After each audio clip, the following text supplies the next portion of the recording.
Hello everyone, আসসালামু আলাইকুম।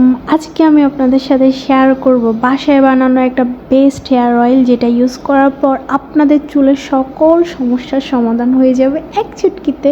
এটা ভুলেও না, কমপক্ষে 1 মাস তো ইউজ করতে হবে, তাই না? একদিনে সকল সমস্যার সমাধান হয়ে যাবে, এগুলা যারা বলে না পুরোপুরিভাবে ফেক কথা বলে। বিকজ যে জিনিস যত তাড়াতাড়ি উপকার করে তত তাড়াতাড়ি ক্ষতিও করে। সো যে কোনো জিনিস আস্তে আস্তে উপকার করলে সেটার বেনিফিটটা অনেক বেশি হয়, আর সেটা দীর্ঘমেয়াদীও হয়, সেটা বেস্ট হয়। ওকে, এখানে আমি নিয়ে নিয়েছি পেঁয়াজ, 2টা আমলা, তেজপাতা, দারচিনি, 4-5টা লং, মেথি, কারি পাতা, সরিষার তেল। এই সব কিছু আমার লাগবে। আপনারা চাইলে অনেক কিছু অ্যাড করতে পারেন, যেমন কালিজিরা, এনাদার। এই সব জিনিস চুলের জন্য ভালো। রোজমেরিও অ্যাড করতে পারেন। আমার বাসায় রোজমেরি ছিল না, কালিজিরা ছিল না, এই জন্য আমি অ্যাড করতে পারিনি।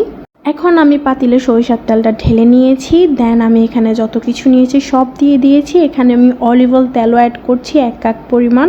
এখন আমি একদম আস্তে লো ফ্লেমে আগুন জ্বালিয়ে নিলাম গ্যাসে। আপনারা ট্রাই করবেন যতটা আস্তে সম্ভব, মানে আগুনটা নিপতেছে না এরকম হলেই চলে। হ্যাঁ, জাস্ট নিপবে না, একটু জ্বলতেছে এরকম দিয়ে রাখবেন। এগুলাকে 20 থেকে আধা ঘন্টা 1 ঘন্টা যতক্ষণ পারেন। আমার পেস্টটা একটু চিকন কাটা হয়ে গেছিলো, আমি যদি 4 ভাগ করে নিতাম আমি আরও অনেক টাইম এগুলোকে রাখতে পারতাম, বাট প্রবলেম নেই। আমি 20 মিনিটের মতো রেখেছিলাম।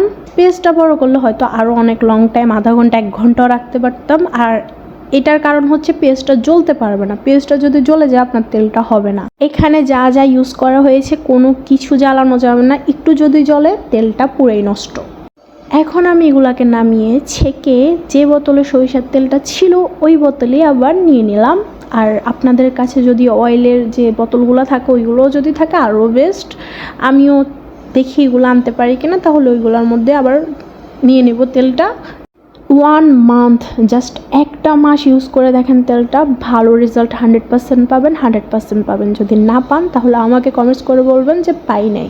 হ্যাঁ, একটা কথা অলওয়েজ মাথায় রাখবেন, আপনার যদি হরমোনাল প্রবলেম থাকে বা আপনার অন্য কোনো জিন জাতীয় প্রবলেম থাকে তাহলে এই তেল দিয়ে কিছুই হবে না। আপনাকে অবশ্যই ডাক্তার দেখাতে হবে।